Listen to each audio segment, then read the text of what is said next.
listeners, you're tuning in to the Innovator Spain podcast, and my name is Evgeny Goncharov, Zhenya, sometimes Juan, and America Latin as well. My name is not so easy to pronounce. Basically, I'm IT, let's call it like IT expert and something like that. I'm spent like several years in IT around the world. Before that, also have some kind of that experience. I invite you to dive into the world of tech in Spain, and just recall and would like to remind you that in each episode we discuss various topics, various industry trends, but everything is related to Spain, innovations, and tech. Don't forget to subscribe to our podcast, leave your comment, put some likes, and help us to promote ourselves from one hand and help other people to know more about IT innovations and tech in Spain. Today, joining me is Juan. Juan, right? It's correct? Yes, yes. You said your name is tricky to pronounce, same here, because although my name is Joan, which is a Catalan name, I'm not from this area. I'm from Valladolid. So in my born area, this name doesn't exist as Joan. It's Juan, but yeah, it's Joan for me. Wow. So it's not my name is not only tricky one, because look, it looks like Juan, but you call it Joan. So it's the same name. Okay.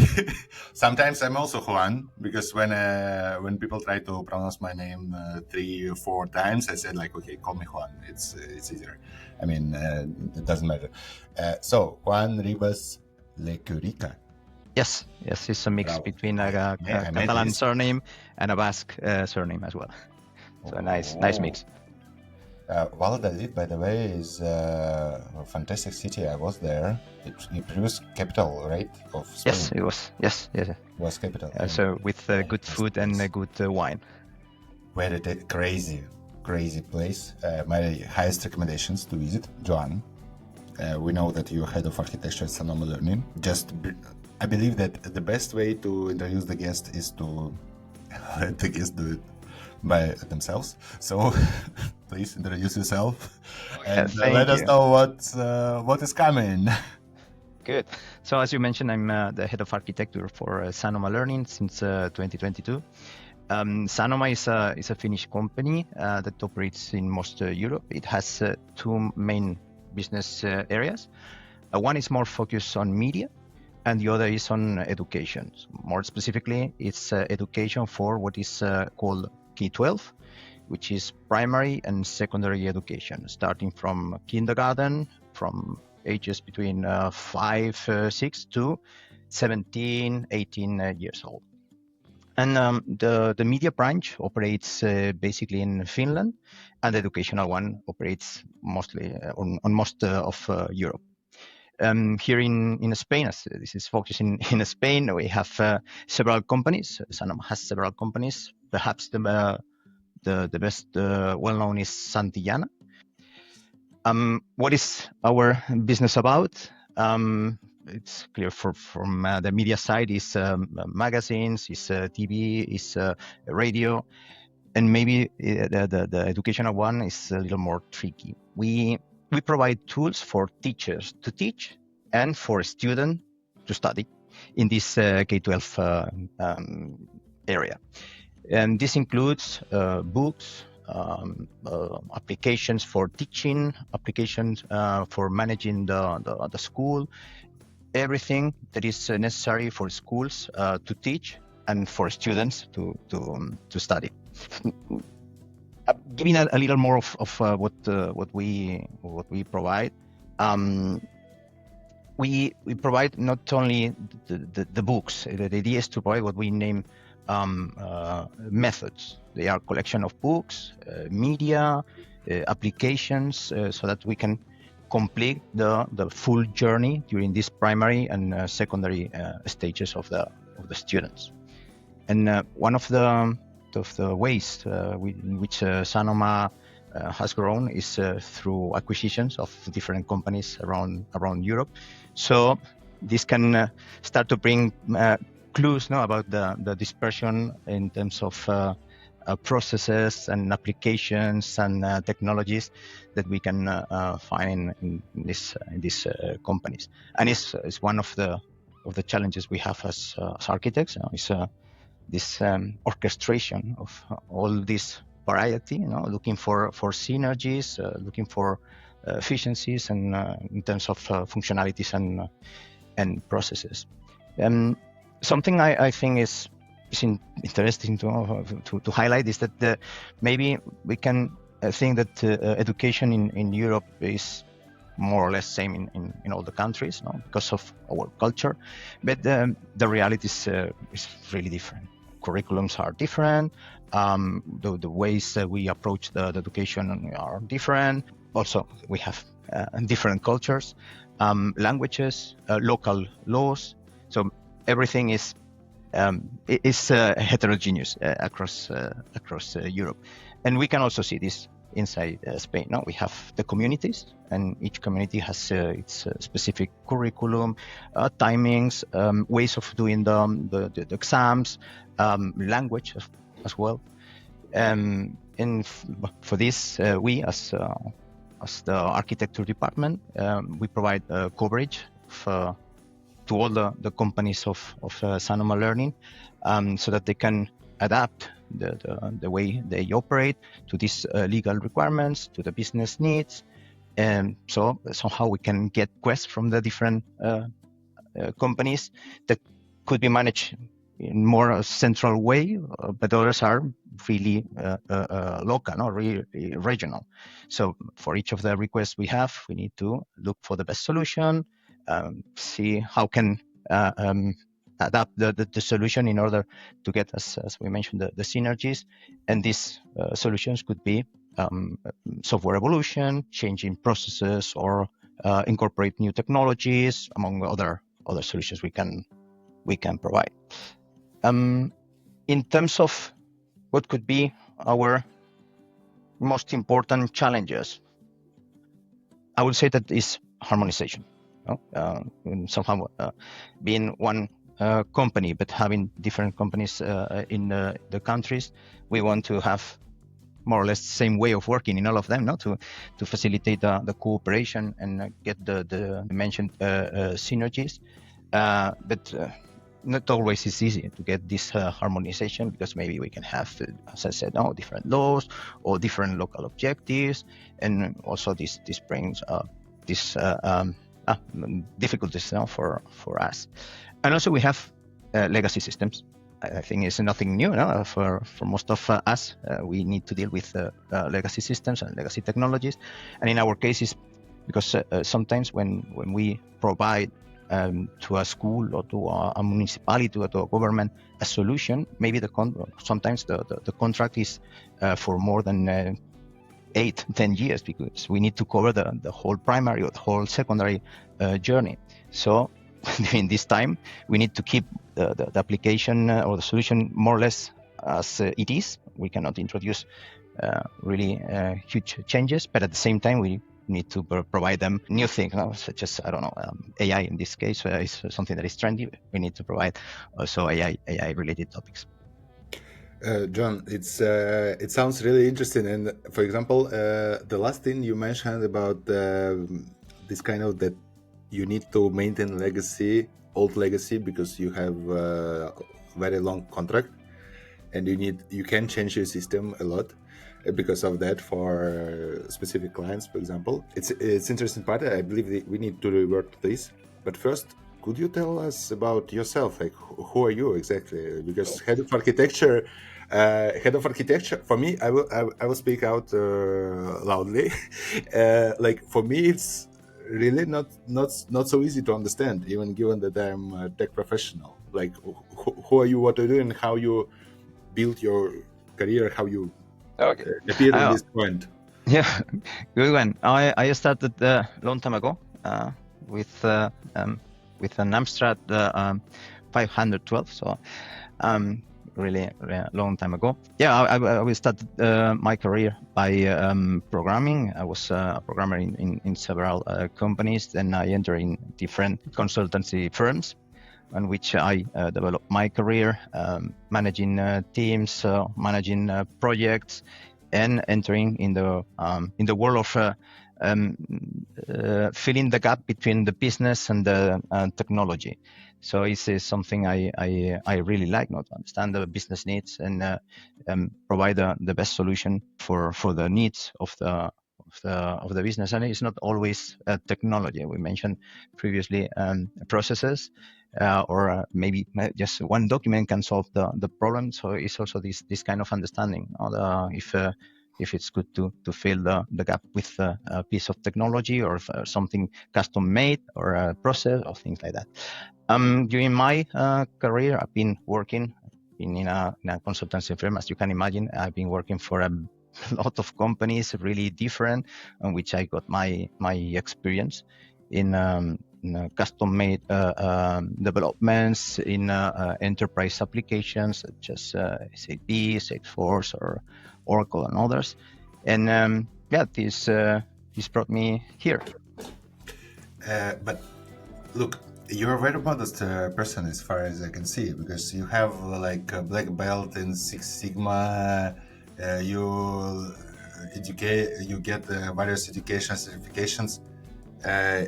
If we, I know that this is not in our like scenario, but it's really interesting for me as a like person I'm talking to. What brings you, I don't know, like life-changing or work-changing experience from this education, from your working life? Like, what you can say, like 3 points that help you to be where you are right now? I'm curious. I consider myself really curious. It's something that desesperates my wife. Each time something appears, I need to Google how it works or check videos on how the things work. I'm really curious. I like to provide the best solution for everything, and having that said, I'm very lazy. So I like to find the best solution that doesn't imply too much work. So for this, you need to have several solutions on which you can select the best one. And I also like to share knowledge. That's why I like to write books and things like that. I think those are the three main topics regarding this. Really interesting, and I love more. The most part I loved was about lazy, about being lazy. Let's continue with your book. I mean, like you are writing books, and your last book was about digital transformation. We will also put this in our comments as well. Let's put it that way. Like, you were talking about cloud in that book. Of course, we can discuss like the main topics there, etc. Interesting for me, like from, let's say, my curiosity, how you managed to write a book. You're working a lot. I mean, it's like how do you manage your productivity and schedule? You have kids, as far as I remember. Yeah, I have kids. Yes. Oh my God! I mean, like it's like two more jobs, two more full-time jobs. But how did you manage? I mean, like, just I have just one question. Okay, no matter what about this book, like, how did you wrote it? I wake up really early in the morning, so I take advantage of this peaceful time, to write things, and also to prepare ideas for next writings. In the case of the books, I started, I think it was during 1996, so a long time ago, with a Delphi book for the University of Valladolid, and it was something I liked, so I continued doing it during my life with different topics covering, I don't know, Arduinos or Android development. Last one about cloud, others about team management. This is something I like. I think it is also a good way to learn, because when you try to explain something, although you know it, sometimes it's difficult for you to explain it, and you need to research more about what you already know. So somehow you are also complementing your knowledge by doing this. So it's a task I like. That's amazing. And okay, I will be a bit selfish here, but give me please one advice. If you want to write a book, what shall I do? I don't know. I don't know what to say. It's I don't know. Next question, please. Next question. Okay, we'll skip it. Let's discuss it later. Okay, you're writing books, raising kids, working, writing publications as well. I wanted to discuss this, but look, I think like right now it's more it's more interesting for me to get your understanding like how different is Spanish education versus European one. What advantages, disadvantages, and how your company right now is solving these issues, or I don't know what issues they met working with Spanish educational institutions. Good. As we mentioned previously, Europe is not homogeneous in terms of education. Definitely not. Even and Spain. Yes, You're right. You're right. And it's clear that there's a lot of difference between the different countries in Europe, and there are some countries that are really used to use technology in education, not others. It's true that since 2020, with the pandemic, things changed, but we have these gaps still there. We in Sanoma, we divide the education in three different ways. It's what we name what's fully physical, full digital, and blended. The physical would be everything with a physical book, more the traditional way of doing education. Full digital is the opposite. Use tablets, use laptops for everything, and then we have what is in the middle, the blended, we name it blended methods, and is a mix between the physical book and the application. So during the class, they jump from one way of doing the class to the other. In terms of Spain, we were more full physical. It's true that again after the pandemic things change. We have gradually moved to blended. It's also seen in other countries, just Italy or Poland. But in comparison with the northern of Spain, they are more digital than the south part. Also curious that it seemed years ago that the whole world was going towards the full digital. But lately, we've seen that there are some countries that are already returning to this blended or even to the more physical approach. For instance, I think it was 1 week ago or so, the community of Madrid said that they want to avoid screens for all the courses in primary education. They want to ban entirely the screens there. So we are also seeing this movement for more physical approach, mostly for earlier ages. And also, there are differences in the way that the content is provided. We have countries that love more to have interactive content, somehow exercises, more hands-on things. Others are more visual, more media. Others, as we said, no, it's the book. Touch the page and feel the paper. So we need to provide different ways, to the content to the students. This is good in terms of offering, so the schools can select which is better for them. But as you can imagine, this is a headache for us, because we need to cover a huge portfolio. Completely agree. One more thing, could you highlight what countries, if you can, of course, disclose, are, and what, I don't know, maybe like the differences that you may see from your experience in terms of education, or how kids learning, and what works better for kids, I don't know, Finland or France and Spain. Like what have you noticed so far, if you can share, of course?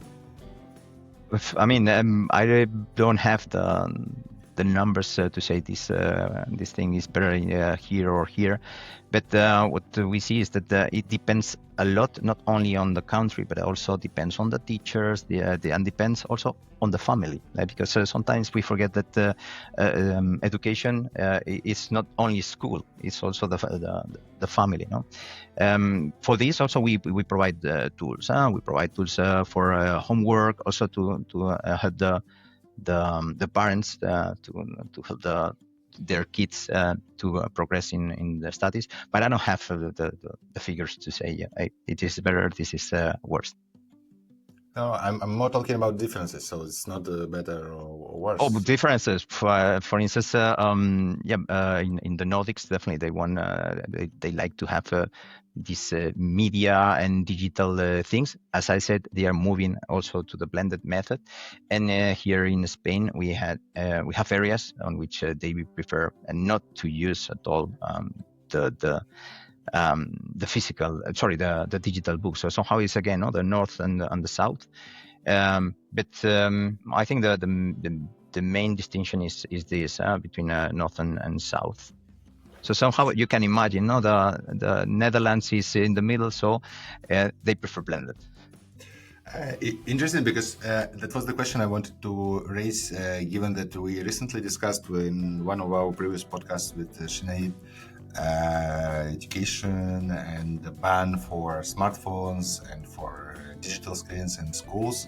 And it was interesting for me, like how it influences actually the way how you can provide materials. Can you use, for example, digital screens if they are provided by school?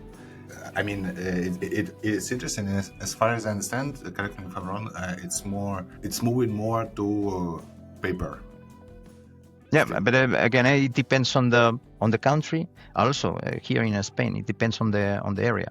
We see now Madrid with this announcement, but depending on the area, there also I'm living in Barcelona, so in Catalonia we were more used to the technologies than other areas, but I think this gap is almost gone, or is really reduced.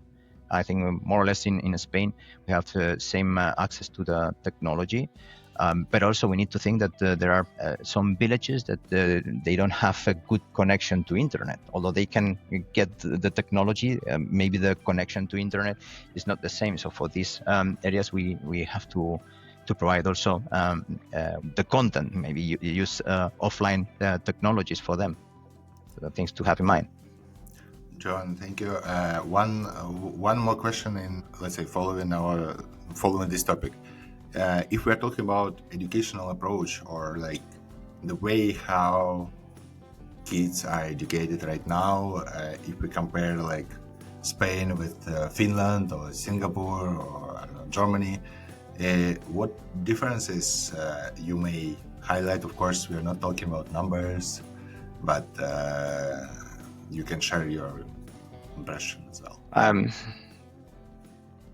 In terms of homework, I can say that it seems that here in Spain we have more homework than in other places. Also, we have less hands-on or project approach homework. Although, again, it's also something that is changing. But the differences are those that I highlighted before. Nothing. I think I have nothing else to add. Okay, let me put it a bit different way. If I may ask you, like what is your approach in your as a father, let's say, to your kids' education? Like how you try to juggle these different approaches, AI, materials, everything, and good one. For me personally, as Joan, I mean, technology is there, and the kids will have access to it sooner or later. So in our case, we decided to treat technology as something that is there, a tool. and we need to teach the kids on how to use the tool properly. Do not use the tool for this. This tool is for that. When we enter in this kind of debates, I normally use a simile. No, it's for me AI in this case. You mentioned AI. AI has a lot of good things, but also it has bad things, no, attached to it. But if we do the simile with knives are there, and you cannot do a proper meal without a knife. So it's a nice tool to have at home, but of course, use it with care. You need to be trained on how to use a knife. You cannot give a knife to your 2-year-old kid and hey, use it. No, you need to train the kid to use the knife. Same with the technology. The technology is there. It's a really good tool. I don't care which kind of technology, AI or I don't know, chatbots or social networks, smartphone is there. It's there. So train the kid to use it properly. It's our approach. Also show the good part and the bad part. They must be aware of this danger they can have if they use the tool not properly. How do you train your children to use AI? Directly talking to them, hey, if you did this, look what we can have later on. For instance, just something that I think is easy to make. No, you can ask your kid, hey, pass me a photo of yourself, and then tweak the photo and explain the kid, hey, look what I did with your photo. Now I can use your photo for whatever I want, and you have no control over it. So somehow it's also to inject a little fear, no, of using the technology in the wrong way. So same, no, when you are managing or dealing with a knife and you get cut, hey, look what happens if you don't take care with a knife. It's the same. It's very nice analogy. I like it because it feels like everything actually, even if you drive the car or if you drive the horse, whatever, it could be really dangerous if you don't know how to handle it. Yeah, and it's not to have fear, it's to have respect. Oh, it's exactly. If I talk about dark side of AI, as we covered a bit, what other aspects you suppose could be dangerous? How not to cut the finger with this knife? Good. In terms of education or in terms of kids? In terms of education for kids. I think that this is also. I love this analogy with the knife because if you try to use AI in proper way, like for example, help you to check your spelling errors or like format or something, it's one way. If you try to do your homework with AI, it will not be the best way because you need to do this homework by yourself because you need to train your brain. Good point. And in this case, I see, in terms of AI in education, I see several dangers there.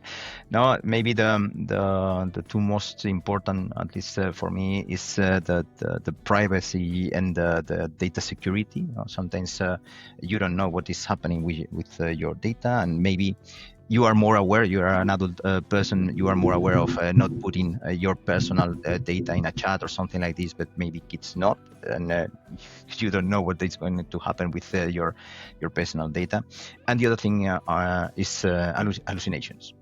We are treating with people that is learning.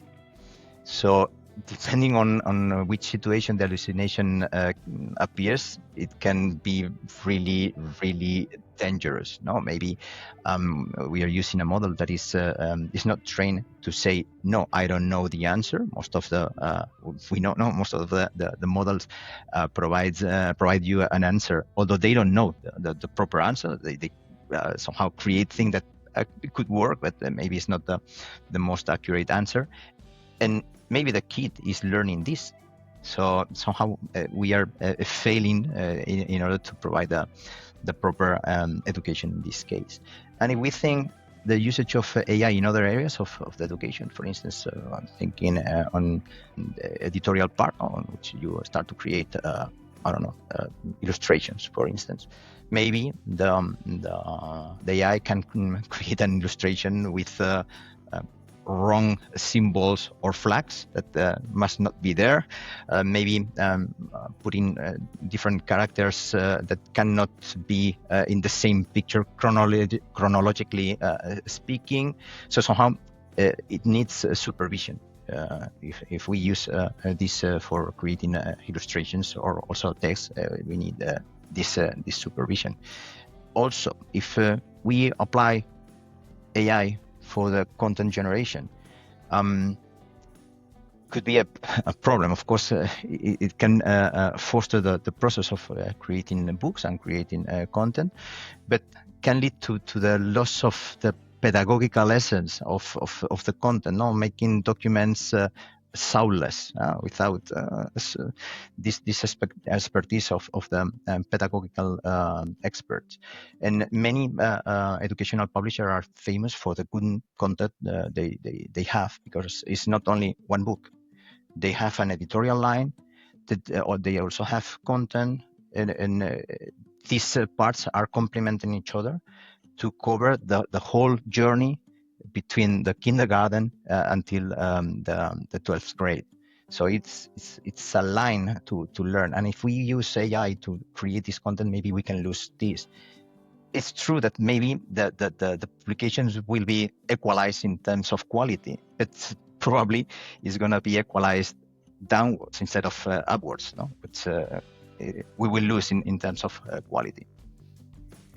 And if we are talking about white side or kind side of AI, how AI can help us to unlock learning and actually reshape the way how we can teach and educate kids. Yeah, definitely. It has a lot of benefits as well. It's as a good tool, it has pros and cons. Yeah. So we can, in terms of releasing the full learning potential of a kid, I think the personalization is the best. You can talk about create specific content, use a different pace depending on the kid, create reinforcements, advices.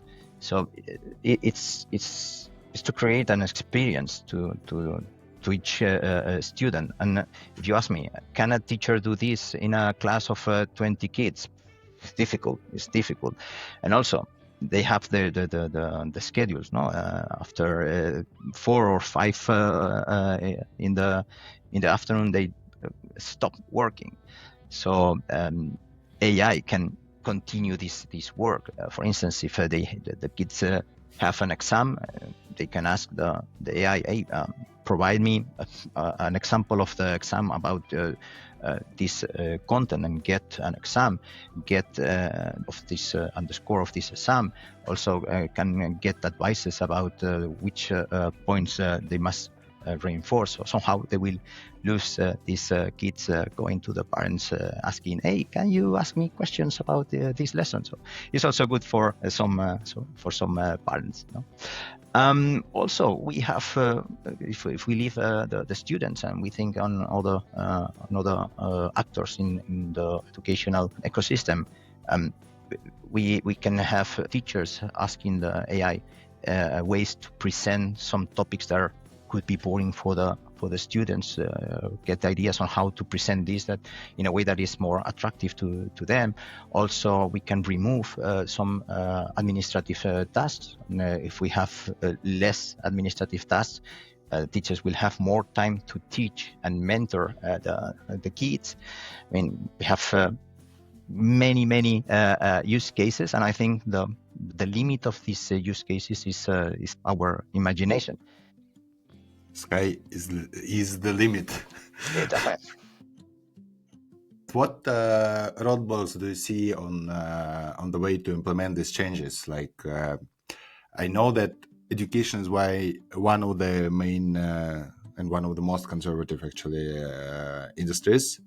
I can talk about that because also I'm graduated from Faculty of Physics, and sometimes we used the books that were written down like, I don't know, at the end of 80s about quantum mechanics, and they were not changed because this was like a program for several dozens of years. But what are roadblocks do you see? How we can support from our end, let's say, these changes as well in education?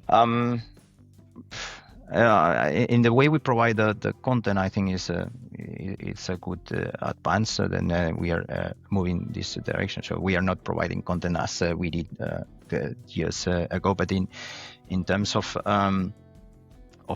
the usage of the proper AI, we focus in the as is trend now.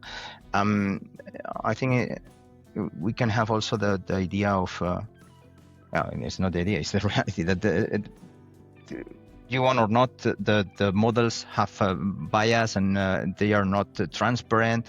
So maybe educate the people on how to deal with this bias and how to deal with this lack of transparency can help us to push the embracement of these new technologies.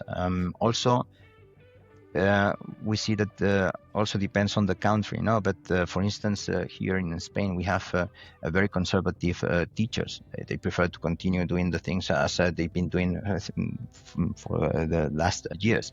And somehow we need to help them to understand that this is for the good of the kids, of course, also explaining the dangers of these technologies, and also helping them to embrace the technology. It's not always easy. If you are not in touch with these kind of technologies in your day-to-day basis, maybe you can think that this is sci-fi. No, it's not. It's already here with us, and most probably they are already using it. I don't know, in Gmail, for instance, or in Microsoft Word. But they are not aware of it. So somehow it's teach also the teachers on how to embrace these new technologies and remove the fears they can have. A very interesting conversation, but we have to stop at some point. John, this was also this is some part of improvisation of this podcast today. But what maybe book or something you may recommend to our listeners? It shall not be about education, shall not be about tech. Just one of the book for last years that a bit changed your understanding or helped you or just made impression on you. Good one. System Thinking, I think, is a nice book. Maybe could be too dense for some people, but I really like it. What else? Measure What Matters. It's about measuring, but also related to that, there is a nice paper that I read a few months ago, and I really like it. It's Goals Gone Wild.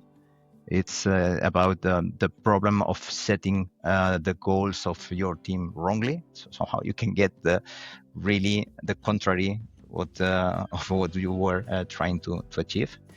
And yeah, I think these three are good lectures. Amazing, John. And also from my end, I would like to recommend Transformación Digital mediante Cloud. It's a good one. It's a good one. Para el desarrollo de soluciones multicloud. Good one. It's a good one. Sorry about my Spanish, but don't worry. I will also invite the people to read some of my blog entries in my blog. It's joanribas.net. From time to time, I drop there some thoughts and some posts.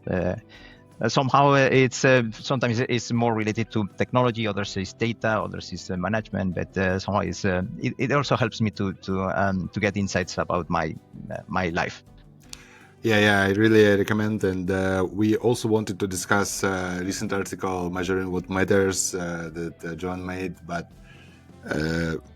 it's really hard to stop asking questions because I'm too curious when John is explaining something. But anyway, we will share also all links in our podcast on our platforms. Please subscribe, like if you liked, like if you want us to improve as well, share a comment. And thank you, Joan, for joining us today. It was a pleasure to have you, and 𝐒𝐡𝐴NGAS buen día. Thank you for your invitation, and que tengas buen día as well. Muchas gracias. Yep. Bye.